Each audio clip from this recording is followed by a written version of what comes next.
आज आम्ही तिघंही छान असं तयार होऊन चाललो आहे दिव्याला जाण्याचं कारण तुम्हाला पुढच्या व्हिडिओमध्ये दिसणारच आहे.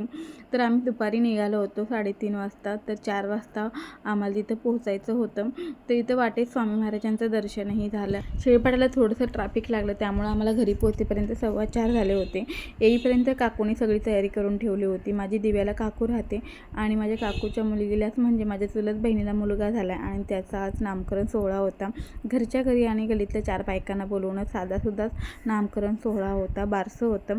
तर त्यासाठीच आम्ही आलो होतो इथे बरंचसं खाणं चालू आहे आणि इथं माझा व्हिडिओ आणि फोटो काढणं चालू आहे, कारण अशा फंक्शनच्या वेळेस आपण छान तयार झालेलो असतो. आणि ही माझी ब्ल्यू कलरची जी साडी आहे ती मला बहिणीने घेतली आणि खरंच खूप भारी दिसत होती मला त्या दिवशी. इथं बाळाचं नाव ठेवलं. आता नाव काय ठेवलं, कसं झालं हे एखाद्या व्हिडिओमध्ये मी नक्कीच तुमच्याशी शेअर करेन. सगळं गेल्यानंतर बायका वगैरे आम्ही छान गप्पा मारल्या, कारण बऱ्याच दिवसानंतर सगळे भेटलो होतो. दादाने सगळ्यांना आईस्क्रीम खाऊ घातलं आणि आजचा दिवस असा मस्त एन्जॉयमध्ये गेला.